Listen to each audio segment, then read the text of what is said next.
મિત્રો આમ તો બીયુ આપી ના શકાય, કારણ કે આપણે જનતાને સુખાકારી માટે બીયુ આપી શકાય, પણ હજી આ કોઈ ઠેકાણા નથી બસ સ્ટેન્ડ ચાલુ થવાના, અને બસ સ્ટેન્ડના નામે શોપિંગ સેન્ટર બની ગયું છે.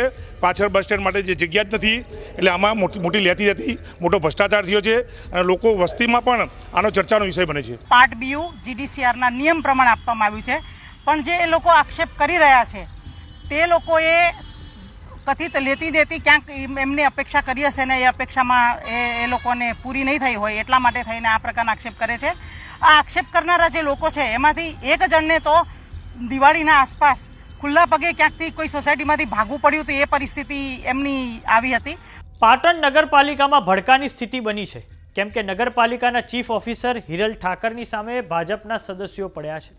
પાટણ નગરપાલિકાના ભારતીય જનતા પાર્ટીના સદસ્યોએ નવા બસ સ્ટેન્ડની મુલાકાત પછી ચીફ ઓફિસર હિરલ ઠાકર પર ગંભીર આરોપો લગાડ્યા છે, સાથે જ તેમની પર પોતાના પદનો ખોટો ઉપયોગ કર્યાનો આરોપ લગાડ્યો છે.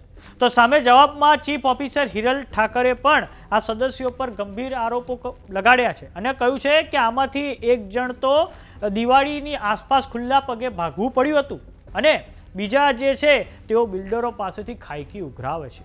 તો આવો જાણીએ સમાચાર વિસ્તારથી. નમસ્કાર, જમાવટ સાથે હું છું પાર્થ.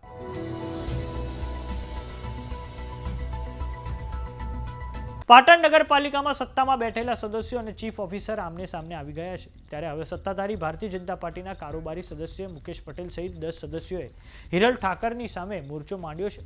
ભાજપના સદસ્ય મુકેશ પટેલ દ્વારા કહેવામાં આવ્યું છે કે ચીફ ઓફિસરે બસ સ્ટેશનમાં ભ્રષ્ટાચાર કર્યો છે, કારોબારીની તમામ સત્તાઓ તેમના દ્વારા લઈ લેવામાં આવી છે. હિરલ ઠાકર કાયદાનો દુરુપયોગ કરીને સત્તાઓ વાપરે છે, તેઓ કાયદાથી ડરતા નથી, કાયદાને ગજવામાં લઈને ફરે છે.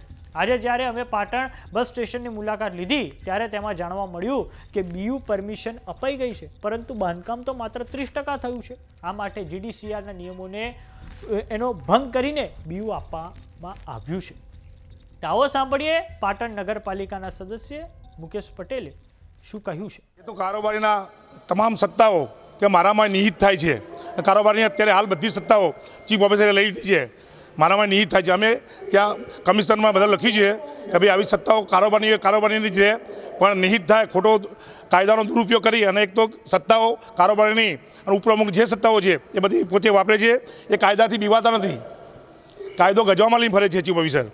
એટલે આ બસ સ્ટેન્ડની મુલાકાત આજે અમે સાથે બધા પાટણની જનતા કહેતી હતી કે ભાઈ બસ સ્ટેન્ડ ક્યારે ચાલુ થશે, તો અમે આજે નક્કી કર્યું કે આપણે બસ સ્ટેન્ડની મુલાકાત લઈએ. અને મુલાકાત લેવા આવ્યા હતા ત્યારે જોયું કે આ બીયુ પરિસર લઈ ગયું છે, પણ બાંધકામ તો હજી 30% થયું છે, 60% જેટલું બાંધકામ બાકી છે, હજી ઉપર દુકાનો બધી બાકી છે, હજી તો પહેલો બીજો મારો બન્યો છે.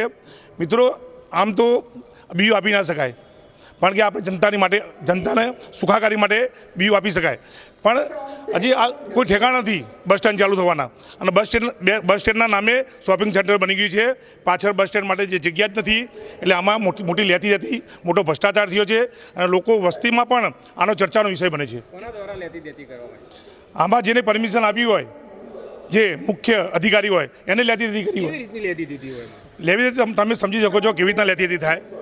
કંઈ મામા ફઈનો હોય તો મફત આપી હોય ને કંઈ મીઠાઈ આલી હોય. એટલે મીઠાઈ એટલે રૂપિયાવાળી મીઠાઈ કે શું કહેવાય એ તમે સમજી શકો છો. મીઠાઈ કોને કહેવાય કે દેવડાથી માણસ સમજી જાય. પાટણ નગરપાલિકાના ભાજપના સદસ્યો પર ચીફ ઓફિસર હિરલ ઠાકરે હવે પલટવાર કર્યો છે. તેમણે કહ્યું છે કે પાટણ બસ સ્ટેશન માટે બીયુ જાહેર જનતા તકલીફમાં ના મુકાય તે હેતુથી આપી દેવામાં આવ્યું છે. જીડીસીઆરના નિયમો અનુસાર અપાયું છે, પણ જે લોકોએ આક્ષેપો કર્યા છે તેમની કથિત લેતી દેતી પૂરી ન થતાં તેમણે આક્ષેપો કરવા પડ્યા છે. આ આક્ષેપો કરનારમાંથી એક જણે તો દિવાળીની આસપાસ ક્યાંકથી ખુલ્લા પગે ભાગવું પડ્યું હતું, માટે આક્ષેપો કરતા સમયે તેમણે પોતે વિચારવું જોઈએ કે તેઓ પોતે કેટલી નૈતિકતા રાખે છે. તેમની મીઠાઈ તેમને નથી મળી, તે કારણે આક્ષેપો કરવામાં આવ્યા છે. આક્ષેપો કરવાવાળામાંથી એક જણ તો બુટલેગર પણ છે. આવો સાંભળીએ પાટણ નગરપાલિકાના ચીફ ઓફિસર હિરલ ઠાકરે શું કહ્યું છે. પાટણ નગરપાલિકાના નવા બસ સ્ટેશનનું બીયુ પરમિશન ફક્ત ને ફક્ત જાહેર હેતુથી, જાહેર જનતા તકલીફમાં ના મુકાય અને બસ સ્ટેશન વહેલું શરૂ થાય તે હેતુથી આપવામાં આવ્યું છે, અને પાર્ટ બીયુ જીડીસીઆરના નિયમ પ્રમાણે આપવામાં આવ્યું છે.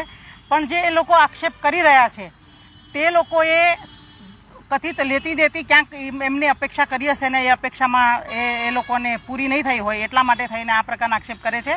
આ આક્ષેપ કરનારા જે લોકો છે એમાંથી એક જણને તો દિવાળીના આસપાસ ખુલ્લા પગે ક્યાંકથી કોઈ સોસાયટીમાંથી ભાગવું પડ્યું તો એ પરિસ્થિતિ એમની આવી હતી.